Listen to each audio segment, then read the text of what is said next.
sekarang kita lanjut kepada Ibu Dewi Patmo. Kami persilakan kepada Bu Dewi. Oke, terima kasih Pak Moderator, Pak Oki, dan Bu Pauline yang tadi telah menyampaikan panjang lebar mengenai apa saja sih yang bisa kita lakukan, media-media apa saja yang bisa digunakan pada masa COVID ini. Nah, saya pada kesempatan ini akan menyoroti mengenai inovasinya dan juga nanti mengenai bagaimana memilih medianya. Tadi kan Bu Pauline sudah banyak sekali membahas mengenai media yang sekarang bertebaran luar biasa. Nah, sekarang kita akan fokus mengenai bagaimana sih medianya dan juga pemilihan media dan juga mengenai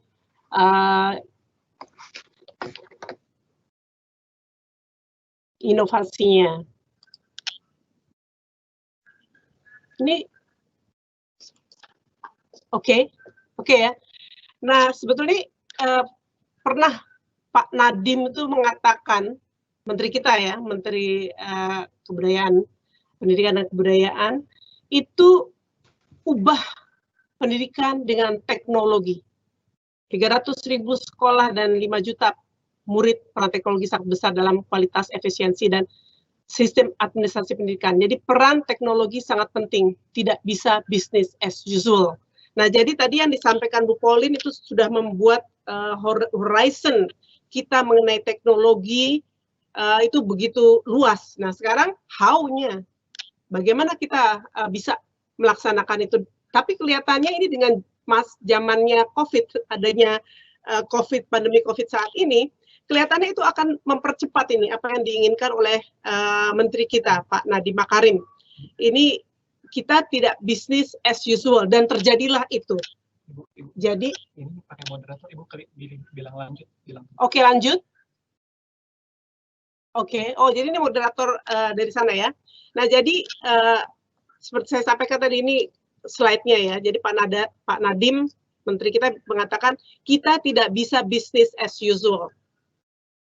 Dan kebetulan, sebetulnya blessing in disguise atau enggak ya? Dengan adanya pandemi COVID ini, teknologi yang kita gunakan menjadi sangat luar biasa. Berikutnya ya. Next. Nah, ini yang juga tadi disampaikan oleh Bu Pauline. Saat ini sudah terjadi new paradigm of instruction. Instruction tidak lagi hanya dari student, dari guru, tetapi student atau siswa itu bisa memperoleh begitu banyak informasi yang sangat luas. Jadi guru tidak lagi menjadi the only resource, the only sumber dalam belajar. Jadi begitu banyak sumber-sumber pembelajaran, media-media pembelajaran yang bisa digunakan. Ini dalam new paradigm of instruction. Next. Nah, sebenarnya tadi bagaimana nih kita bisa, kalau dilihat dari bagaimana seorang guru ini bisa menciptakan satu kelas pembelajaran yang baik tadi, bisa menggunakan berbagai macam teknologi, tidak hanya dari gurunya saja. Nah, ini Kohler dan Misra ini ada satu model, itu adalah Technological Pedagogical Content Knowledge Model. Nah, ini adalah sebagai guidance sebetulnya untuk guru, bagaimana sih sekarang memanfaatkan teknologi yang ada, bagaimana sih menyajikan konten yang ada, bagaimana sih menggunakan pedagogical knowledge-nya. Nah, ini digabung jadi satu, dan ini di tengahnya kecil sekali itu TPCK. Nah, itu adalah TPCK itu adalah gabungan merging dari antara konten, kemudian pedagogi dan juga teknologi. Jadi model TPCK ini tadi dari yang Bu Pauline sampaikan, begitu banyak media, begitu banyak ragamnya. Ini bagaimana dosen atau guru atau instruktur itu bisa merangkum konten, pedagogi, dan teknologi dalam satu model, yaitu model TPCK. Jadi mensyaratkan adanya multi interaksi antara komponen materi, pedagogi, dan teknologi yang nanti akan bisa menjadi unik tetapi sinergis. berikutnya. Nah, sebetulnya apa sih yang harus dilakukan oleh dosen, oleh guru, oleh instruktur untuk bisa membuat model TPCK yang baik, sehingga mahasiswa atau peserta didik ya, siswa-siswa kita dari sekolah menengah sampai perguruan tinggi itu bisa mendapatkan materi pembelajaran yang komprehensif, top gitu ya, dengan menggunakan TPCK ini. Yang tentu saja guru atau instruktur atau dosen itu harus bisa mengenal dulu, mempertimbangkan adanya kesesuaian dan keterkaitan materi dan teknologi. Jadi kalau tadi kita sudah tahu teknologi apa saja yang ada, kemudian kita sudah tahu media apa saja yang ada. Nah sekarang apakah kita bisa menerima? Apakah instruktur atau dosen atau guru bisa menerima ini? Kalau dia sudah menerima, oh kontennya mau ini, pedagoginya seperti ini, teknologinya akan dipakai seperti ini, bisa diadopsi. Jadi tadi pilihan-pilihan yang disampaikan oleh Bu Pauline itu begitu banyak. Bagaimana sekarang seorang kita individu, kita sebagai pengajar, itu bisa menerima dan kemudian mengadopsi. Nah ini adalah satu tahapan dalam mengimplementasikan TPCK yang model ini sangat relevan dengan new paradigm dalam learning saat ini. Jadi new normal tadi yang seperti disampaikan oleh Bu Pauline. Paling tepat ini TPCK model ini sangat klop. Tetapi pada kesempatan kali ini saya ingin lebih fokus lagi. Tadi Bu Pauline menyatakan banyak sekali media, sekarang bagaimana kita memilih media dan teknologi yang tepat. Ini menjadi satu PR. Jadi ada berikutnya. Nah, ini saya ambil satu model dari Bates, ya, itu mengenai section model. Jadi gampang sekali mengingatnya. Jadi nanti kita bisa menggunakan ini dengan sangat mudah gitu. Jadi section model, simple sekali. Ini yang perlu kita diperhatikan oleh kita sebagai dosen, sebagai guru, sebagai instruktur. Section model itu pertama kita harus memperhatikan student-nya. Student-nya seperti apa, bagaimana, kemudian ease to use penggunaannya, tapi juga kita harus memperhatikan juga mengenai cost-nya, waktunya, dan juga bagaimana teaching-nya itu nanti, media karakteristiknya, instructional strateginya seperti apa, dan juga satu hal yang perlu diperhatikan dalam section model, interaction-nya seperti apa. Kemudian organizational issue-nya seperti apa, networking-nya seperti apa, security dan privacy-nya seperti apa. Nah, jadi section itu singkatan dari S-nya student, kemudian I-nya is for of use, cost, kemudian teaching, interaction, organizational issue, networking, dan security and privacy. Sekarang kita lebih next, kita lihat coba satu-satu.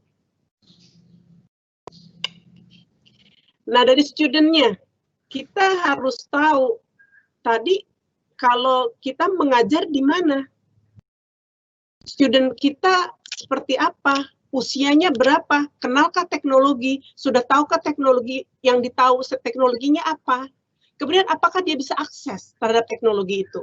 Jadi dengan adanya COVID-19 ini, guru ini juga atau dosen harus berpikir, kira-kira kalau saya menggunakan pembelajaran tertentu, menggunakan teknologi tertentu, aksesibilitasnya bisa nggak? Nah, kemudian kita juga harus bisa menilai juga siswa tuh difference-nya seperti apa sih, perbedaan satu siswa dengan siswa lain dalam menggunakan teknologi itu seperti apa. Itu satu hal juga yang harus diketahui. Kemudian ease to use, kemudahan untuk menggunakannya. Kita harus melihat apakah ini dalam kondisi COVID ini sebagian besar student kita itu tahu menggunakan komputer seperti apa, kemudian orientasi mengenai media yang digunakan atau teknologi yang digunakan itu seperti apa, kemudian juga interface desainnya dan juga reliability-nya, apakah media yang kita gunakan itu cukup stable. Misalnya kita menggunakan katakanlah kita memberikan assignment YouTube begitu ya. Mereka harus mencari materi di YouTube. Nah, apakah ini bisa semua mahasiswa itu bisa mengambil itu? Berikut next. Nah, sekarang juga faktor lain yang perlu diketahui dari section model ini adalah mengenai cost atau time. Mau tidak mau, memang kita dalam memilih media atau teknologi, kita harus memperhatikan cost-nya. Apakah cost untuk development-nya, apa untuk delivery-nya, untuk maintenance-nya, atau untuk overhead-nya, ini juga atau dipertimbangkan. Tetapi ini mungkin akan dilihat nanti apakah itu penggunaannya secara institusional, artinya satu organisasi besar, atau individu. Mungkin kalau nanti individu itu kita bisa memilih cost yang paling ringan, yang seringan-ringannya. Tetapi kalau misalnya UT memilih media atau teknologi, ini mungkin akan lebih banyak lagi begitu ya. Cost yang dibutuhkan itu cukup lebih banyak. Kemudian kita juga harus tahu sebetulnya cost drivernya apa sih? Apa biaya yang dibutuhkan untuk pemilihan media itu kita juga harus tahu biaya pengembangannya. Misalnya di UT itu kita menggunakan, saya ambil contoh di UT ya, karena saya dosen UT ya, jadi lebih banyak berkecimpung dengan apa yang dilakukan sehari-hari oleh UT. Jadi misalnya pengembangan media, katakanlah ingin menggunakan video begitu, pasti ada cost pengembangan untuk produksinya. Nah, ini cost drivernya dari situ. Sanggup nggak kita membiayai produksinya? Kemudian delivery of materials-nya, itu juga misalnya kalau kita mau menggunakan katakanlah channel YouTube, UT itu berlangganan ya, TV apa namanya, ada UT TV, itu kita berlangganan dengan YouTube. Jadi delivery-nya lewat YouTube, itu apakah perlu dana? Nah, itu juga diperhatikan, itu dari level institusi. Kemudian seberapa banyak student-nya atau skalanya seperti apa, besar atau kecilkah? Ini juga merupakan faktor yang menjadi dana yang dibutuhkan, faktor cost yang diperlukan untuk pemilihan media. Kemudian expert, perlukah membayar expert? Nah, ini juga faktor cost, biaya-biaya yang dibutuhkan dalam pemilihan media juga harus menjadi satu bahan pertimbangan. Berikutnya, next. Nah, ini dari section model yang berikutnya adalah teaching and media selection. Kita harus bisa mempertimbangkan bagaimana desain dari media yang kita pilih. Apakah desainnya itu betul-betul harus kita buat sendiri, atau kita sudah pakai sesuatu yang sudah jadi, begitu. Nah, jadi ini merupakan satu hal yang perlu dipertimbangkan. Sekarang begitu banyak di OER, Open Educational Resources, kita nggak perlu desain sendiri. Kita tinggal ambil yang paling cocok dengan materi kita. Tetapi jika kita harus mendesain sendiri, kalau kembali lagi contoh mengenai UT, karena UT itu besar ya, biasanya materi atau teaching media itu, teaching dan media selection-nya itu kita desain sendiri.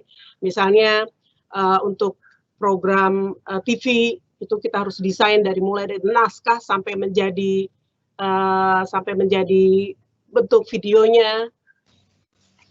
Nah, tetapi sekarang mungkin kalau dengan begitu banyak OER, ini desain ini mungkin bisa yang bisa di skip, tapi itu menjadi satu faktor yang perlu diperhatikan. Kemudian juga dalam pemilihan media atau teknologi, ini juga kita ada faktor interaction. Kita mau pakai, apakah faktor interaksi itu type of interaction yang seperti apa yang mau kita pakai. Jadi kalau tipe interaksi dalam media itu banyak sekali. Bisa media student-nya dengan media, bisa juga student-nya dengan dosennya, bisa mahasiswa dengan mahasiswa, begitu ya. Jadi kita mau memilih tipe interaksi yang seperti apa. Kemudian juga karakteristik dari media dan teknologi interaksinya tuh karakteristiknya seperti apa. Nah, itu juga harus kita perhatikan. Kemudian feedback. Kira-kira interaksi dari, apakah perlu adanya feedback? Perlu feedback. Berarti kira-kira seperti apa feedback yang bisa diberikan dalam media yang kita pilih itu. Itu juga satu hal atau faktor yang perlu dipertimbangkan. Berikutnya. Nah, faktor pemilihan media atau teknologi yang juga menjadi hal penting, itu adalah organizational issue. Ini adalah institutional readiness. Contohnya begini, jadi ini misalnya pemilihan to web lah ya. Jadi tutorial webinarnya UT. Apakah UT siap untuk membuka webinar untuk seluruh mahasiswa? Salah satu contoh. Jadi kesiapan institusi seperti apa? Kemudian juga berikutnya, mengenai works with professional. Nah, kalau kita sudah menentukan satu media tertentu, katakanlah kalau tadi saya ambil satu contoh mengenai penggunaan tutorial webinar saja ya, organisasi atau UT itu harus memikirkan menggunakan apa? Teams kah? Menggunakan Microsoft Teams kah? Menggunakan Skype kah? Menggunakan Zoom kah? Ini perlu ada kerjasama dengan profesional. Jadi itu nggak dari UT sendiri, itu dari pihak lain. Nah, siapkah institusi atau organisasi untuk mengadakan itu? Nah, itu menjadi satu faktor juga dalam pemilihan media. Nah, kemudian networking.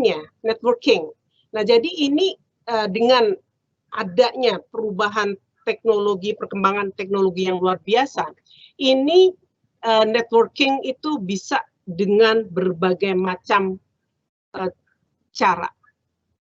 Jadi bisa kontak melalui Facebook, bisa melalui Twitter, bisa melalui any kind of social media. Itu juga satu hal yang perlu diperhatikan. Nah, kemudian yang terakhir ini ya, security and privacy. Apapun media yang kita pilih, itu kita harus ada security dan privacy-nya. Jadi misalnya tadi kita menggunakan web, tutorial webinar, seperti pertemuan kita saat ini aja, kan kita harus assign, kita harus sign in. Jadi harus assign, kemudian harus sign in, itu untuk memprotect, untuk membuat pertemuan kita ini lebih aman. Jadi dan tidak bisa dibuka banyak-banyak misalnya. Katakanlah kemarin pertemuan kita sudah ditutup ya Pak Oki, setelah 1.500 langsung ditutup, tidak boleh ada lagi orang yang assign. Nah, itu adalah satu bagian dari security dan juga supaya privacy pertemuan kita seperti ini. Oke, berikutnya. Next. Nah, sekarang saya lebih kecil lagi ini, lebih tadi bagaimana memilih medianya. Nah, sekarang kita mau lebih ke fokus lagi. Tadi Pak, saya kembali quote lagi nih. Jadi dari Pak Nadiem, peran teknologi sangat penting. Kita tidak bisa bisnis as usual. Kita nggak bisa begitu-begitu aja. Kita harus mendobrak dan berinovasi. Kelihatannya nih kondisi COVID-19 ini mengakselerasi inovasi kah? Pertanyaannya, betul kah? Next. Nah, ternyata jawabannya iya. Jadi untuk universitas terbuka, kita innovation-nya yang terakhir, yang terbaru itu adalah penggunaan web sebagai pengganti tutorial tatap muka. Kemudian Vicon tools-nya itu Skype for Business dan Teams. Nah, kalau untuk sekolah-sekolah dasar dan menengah itu banyak juga yang menggunakan Zoom. Ada juga yang hanya menggunakan WA. Nah, itu adalah inovasi juga untuk sekolah-sekolah dalam level sekolah menengah, sekolah dasar sampai menengah. Nah, kalau universitas terbuka ini innovation yang terbaru adalah menggantikan tatap muka dalam kondisi COVID ya, menggantikan web menggantikan tatap muka. Nah, ini beberapa gambar ya, beberapa gambar yang saya ambil, saya capture dari pertemuan-pertemuan web antara tutor dan mahasiswa ya. Next ya. Next. Nah, ini saya ingin menggambarkan ya inovasi tutorial khususnya untuk web. Nah, sebetulnya dengan kondisi COVID, kondisi terpaksa, saya bilang atau blessing in disguise. Ini kondisi COVID itu mempercepat inovasi itu diimplementasikan secara massal khususnya untuk UT. Sebetulnya web ini sedikit saya bercerita ya. Web di UT itu, jadi tutorial berbasis webinar itu sebetulnya sudah mulai diuji coba tuh tahun 2011. Sudah mulai itu dengan mahasiswa Korea. Karena waktu itu berpikir, oh yang memerlukan web itu mahasiswa luar negeri. Karena mungkin di sana sulit sekali mencari tutor. Dan mahasiswanya juga mungkin nggak terlalu banyak. Jadi uji cobanya adalah untuk mahasiswa luar negeri itu 2011.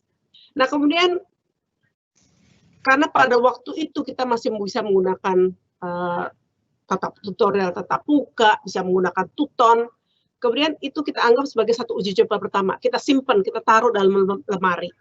Baru muncul lagi di 2017. Di 2017 itu dimulai web skala kecil. Itu mahasiswa S1 dalam negeri nih ya, DN itu dalam negeri. Itu satu kelas, working well. Nah, kemudian di 2018 itu mulai lagi web skala kecil untuk mahasiswa luar negeri, Hong Kong khususnya. Nah, mungkin di antara yang hadir dalam pertemuan ini mungkin ada Bu Emi, ini Pokjar Hong Kong ya. Ini pertama kali jadi UT menayangkan secara formal ya. Jadi web skala kecil itu untuk mahasiswa di Hong Kong itu 27 kelas.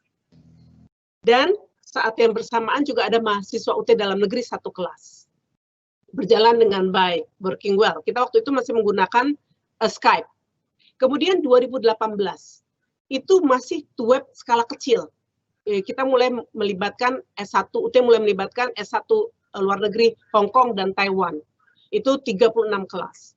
Mahasiswa dalam negeri masih satu kelas. Ini memang selected kelas ya untuk yang dalam negeri.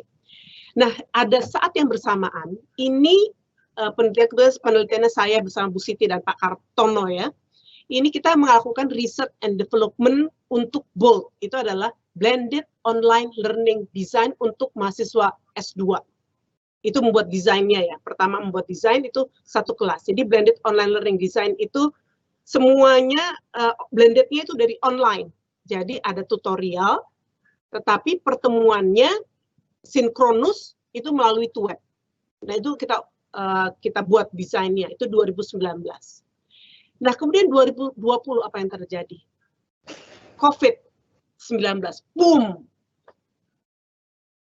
Sesuatu inovasi yang sudah kita persiapkan, yang sudah tapi masih digunakan dalam skala kecil,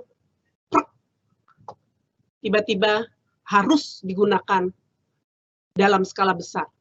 Jadi pada kondisi COVID-19 itu UT membuat kelas 26.542 kelas. Itu bagaimana itu membayangkannya? Tadinya dari kecil-kecil kita paling banyak itu masih 36 kelas. Ini tiba-tiba harus membuat 26.542 kelas.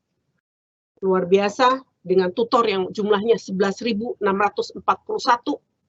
Nah, jadi ini secara institusional. Tadi kalau kita merefer back to bagaimana pemilihan media tadi, dari yang section itu tadi. Institusional sudah siap. Organisasi UT sudah siap bisa melakukan ini. Nah, jadi 26.500 lah ya. Itu including untuk yang luar negeri itu ada 59 kelas mahasiswa Hong Kong, Taiwan, Korea. Semuanya juga pakai web. Dan juga pada tahun ini masih ada juga research and development tadi BOLD, Blended Online Learning Design. Itu untuk mahasiswa S2. Ini 3 kelas. Jadi ini tadi seperti disampaikan oleh Bu Pauline. Ini kita mulai mengintegrasikan lagi dengan pedagogi yang lain, dengan metode lain, yaitu collaboration, project. Jadi untuk research and development menggunakan blended online learning untuk mahasiswa S2 sebanyak 3 kelas, itu kita sudah mengintegrasikan adanya tugas-tugas itu dalam bentuk project. Bagaimana mahasiswa menggunakan project dalam bentuk kolaboratif tim pula. Bayangkan kolaboratif tim dalam menggunakan online. Nah, mereka bisa menggunakan, dibuat dalam tutonnya, jadi dalam tutorial online itu dibuat diskusi kelompok, jadi dibuat masing-masing kelompok berdiskusi dalam bentuk proyeknya, jadi setiap kelompok diberikan proyek yang berbeda, tetapi secara kontennya sama. Kemudian mereka harus bekerja di situ, tapi ternyata dari hasil wawancara kami dengan student-nya, ternyata diskusi di online tutorial itu tidak cukup gitu. Mereka pakai WhatsApp, WA group, itu lebih mudah kelihatannya. TikTok-nya itu lebih gampang, katanya lebih cepat. Nah, jadi ini juga satu inovasi yang baru dan menjadi pertimbangan UT gitu. Jadi ternyata bisa di-combine inovasi itu. Tadi ada fokus grup discussion-nya di online tutorial, tetapi bisa juga melakukan diskusi-diskusi di antara WA group. Kemudian untuk mahasiswa S3, ini untuk mahasiswa S3 ini juga dimulai tahun 2020, itu untuk matrikulasinya ada 5 kelas. Ini juga menggunakan TUEP. Jadi betul-betul, saya nggak tahu ini blessing in disguise atau kondisi apa sehingga menyebabkan teknologi di UT itu penggunaannya sangat luar biasa. Ini dengan 26.500 nih, saya bilang luar biasa besarnya ya. Oke, berikut next. Nah, ini dari Roger. Jadi kalau kita melihat refleksi inovasinya ya, ini gambarnya, ini bukan Roger ya, tapi ini Kenny Rogers. Nah, ini moderator kita nih pinter nyanyi nih. Jadi tahu nih Pak Oki ya, ini bukan Roger yang 2003 ini ya, tapi ini Kenny Roger ini. Nanti kita minta seharusnya Pak moderatornya di end of our discussion pertemuan ini bisa menyanyikan lagu Kenny Rogers. Ya, jadi itu bukan gambarnya menurut karakteristik inovasi menurut Roger ini bukan yang Kenny Roger ya.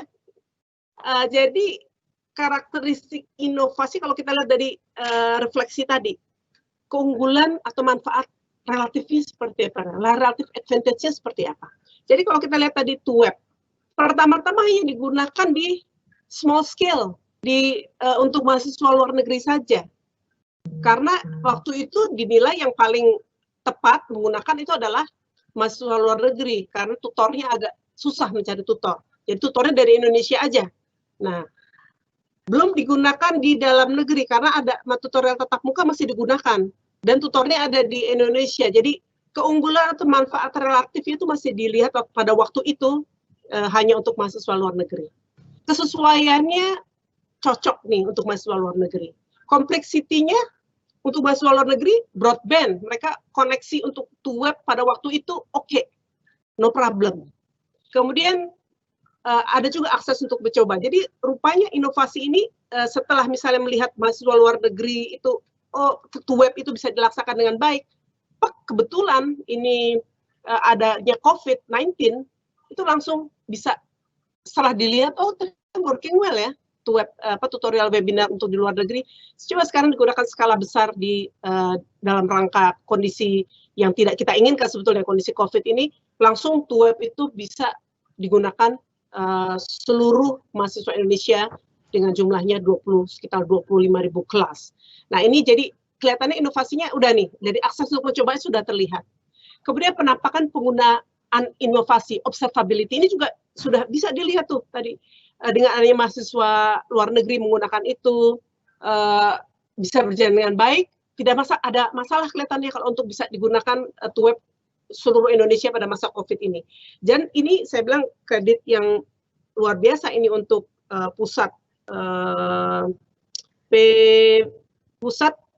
bantuan belajar UT ya, yang dipimpin oleh Pak Agung ya, ini luar biasa ini pekerjaannya. Jadi waktu luar negeri masih kecil-kecil di-handle, tapi kemudian setelah banyak 25.000 ini juga sudah bisa di-handle juga.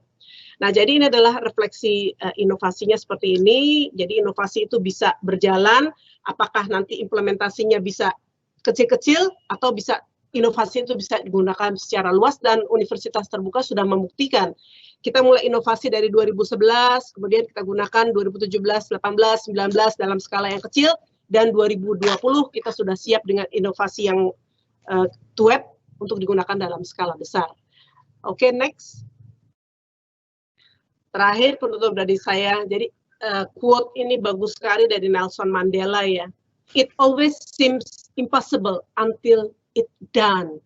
Jadi kelihatannya inovasi yang dilakukan dalam penggunaan teknologi, mengintegrasikan teknologi dalam proses pembelajaran itu pada awalnya, wah susah nih kalau web itu digunakan untuk mahasiswa se-Indonesia yang sampai di ujung berung dengan koneksi yang lemot.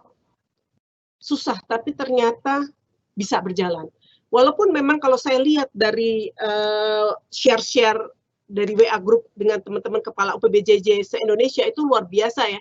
Ada mahasiswa yang harus naik gunung dulu, ada yang naik pohon untuk bisa mendapatkan koneksi internet untuk bisa mengikuti TUET.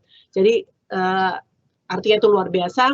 Jadi quote dari Nelson Mandela ini betul-betul pas banget ini untuk kondisi COVID yang terkait dengan UT. It always seem impossible until it done, and we prove it. Dan kita UT sudah melakukan itu dengan, saya bilang, luar biasa. Jadi hormat kami juga untuk Bapak Rektor, untuk Wakil Rektor 1, Wakil Rektor 3, Wakil Rektor 2. Dan ini luar biasa ya. Jadi buat UT satu hal inovasi yang luar biasa pada kondisi COVID. Itu saja, terima kasih. Semoga ini bisa bermanfaat untuk kita semua. Kembali kepada moderator. Baik, terima kasih Bu Dewi. Saya mau komentar satu aja. Apakah COVID ini musibah atau anugerah gitu ya? Disimpulkan sajalah. Buat PJJ, buat pendidikan jarak jauh, open and distance learning, itu sebenarnya COVID-19 itu adalah jalan ilahiyah gitu. Karena apa? Karena kalau tidak, selalu ada perdebatan. Apakah tetap muka lebih baik atau tidak, dan sebaliknya begitu. Jadi akhirnya kita debat di situ. Padahal pendidikan benar harus jalan. Makanya saya tambah dari Nelson Mandela juga, education is the most powerful weapon.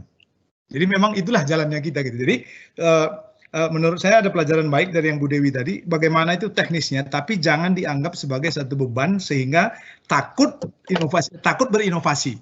Semua sulit sampai hal itu terjadi. Dan itu memang kelihatan 26.000 kelas itu jangankan di jarak jauh Bu Dewi ya, 26.500 kelas itu kalau dibuat di dalam kelas sungguhan itu dikumpulin semua stadion itu di Pulau Jawa kayaknya segitu-gitunya itu. Kok stadion apa namanya?